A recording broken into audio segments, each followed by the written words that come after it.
How's it going, everybody? Welcome to a brand new episode of Crypto Clout. I am your host, FaZe Crypto, and today I would like to have a little essay sort of section of the video. I know I haven't put forth any of these essay sort of points before in the past couple of months. I know I've been very busy. I've mostly just been covering the news.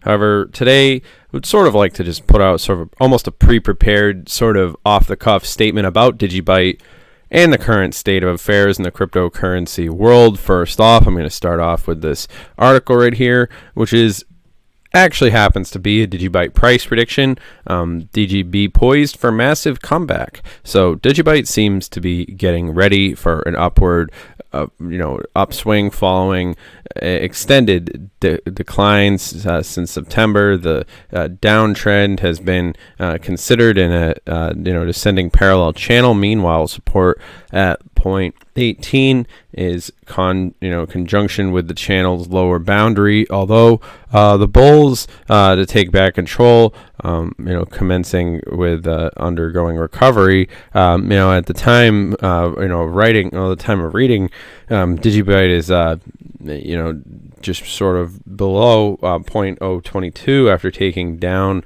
the resistance. Now, all this sort of talk about resistance that this article sort of purports early on, I would see for me as just an opportunity to get in on the low side. I mean, obviously, this video, I'm not putting forth any financial advice. I would never, and of course, this video is just entirely my opinion. However, personally, I mean, I just think that it's a sale. I think DigiByte's on sale.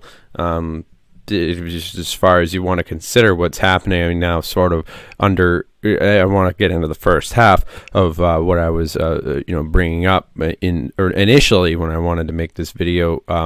When we want to talk about, faster forward thinking, and security, in of course what we're watching happening right now involving, of course a paradigm shift undergoing, when we want to talk about, the overall concept of what we've been seeing happening with Bitcoin and the larger cryptocurrency space. Of course, Bitcoin at the time of making this video currently is coming in at $13,547.80, which is quite interesting. And of course, I have this right here, which is on Reddit. Hello, friends. One question: is it still profitable to mine DigiByte?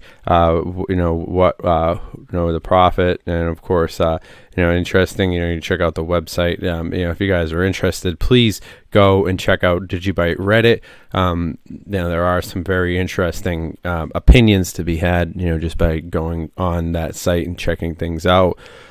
But ultimately, it is interesting just to see what we've been watching happening unfold with the cryptocurrency space.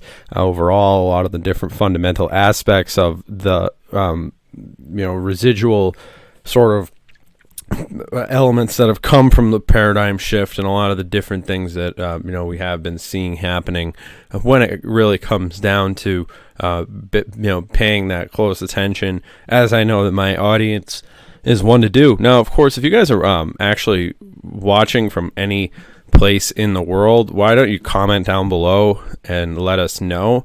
Always interesting to see, hear, and read comments from people who all across the world. Last time I asked people to do this, we had people from Australia, Japan, of course, China, the United States, Australia, Russia, you name it. I mean, people from Ireland and all sorts of different states within those factions. So it's always interesting to see. The DigiByte community really is one that is far-reaching, and that's really one of my favorite things about making this content and talking about putting forward my opinions on these sort of things, because it is interesting to see how DigiByte certainly does stand alone.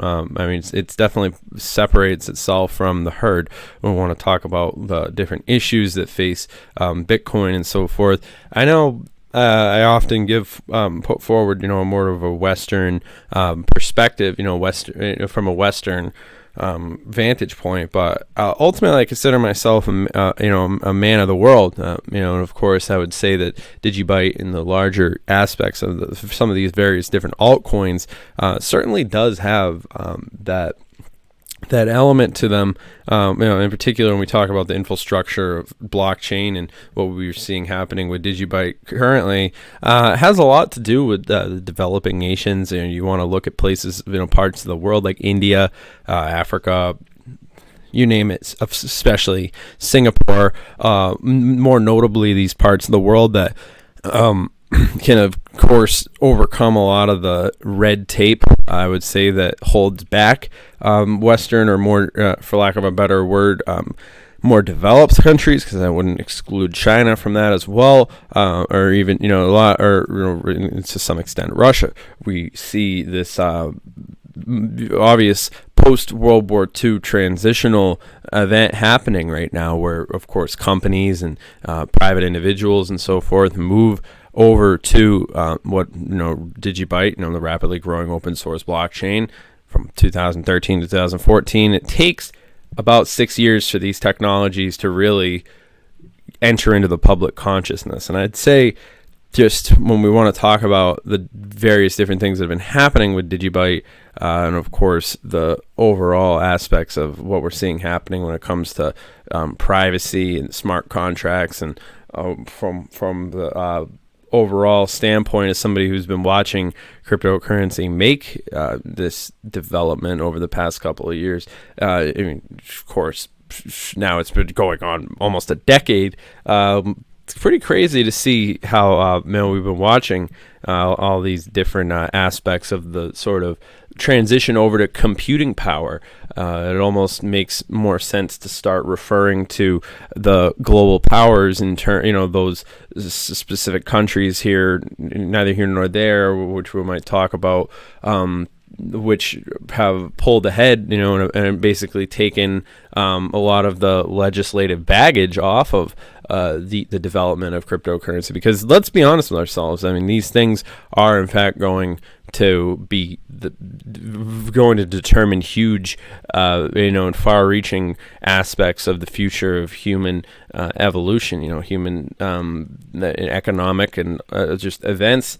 I feel like people fail to understand many of the aspects of cryptocurrency that will, in fact, be key movers and shapers in the economic development, and of course the contest between nations and all these sort of things. I suppose this all sort of does relate itself to the event that we'll be seeing happening in about 4 days or so. It's depending on the time that you're watching this video, or maybe if you're watching this in the future, November 4th or whatever will already have passed, and this will simply just go on record as something that somebody put forth their opinion on, revolving around cryptocurrency. So if you want to know my overall opinion, it would be, of course, what the events of 2016, and then of the election and so forth. And in 2017, we did see Bitcoin spike. We saw some of the highest value on record of valuations of Bitcoin, and continues to have peaked where at one point sat.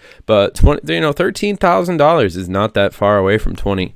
Honestly, we've come it's bounced around that region. I would expect anybody who's in for the game is going to be a player at that level. It'll basically set itself up at $50,000, and then we'll see what happens from there, and the movers and the shapers of the cryptocurrency world. But the people who hodl will always be the winners, my friend. I'll give you that. I'll tell you that for sure. So anyway, if you guys have enjoyed my little rant here today, make sure that you guys subscribe, comment down below. Of course, include the part of the world where you hail from. The opinion that you might have on cryptocurrency. Do you like DigiByte? You support my opinion? Do you believe what I have to tell you, or do you have some sort of other interesting perspective to put forward? Always interested, always listening, always reading those comments, and now getting back to posting daily content. So I hope you guys are ready for that. Regardless, I hope you've enjoyed this video, and of course I will see you guys in the next video. I'm running out of time here. A little bit of an update on me. I've actually been moved back into my house, so I am no longer traveling internationally. Thank you to everybody who was able to meet up with me. I've had a great time traveling, and especially when it's hard enough traveling at this time. I just appreciate everybody who made it possible for me. And yeah, I will see you guys in the next video. Have a good one and stay safe.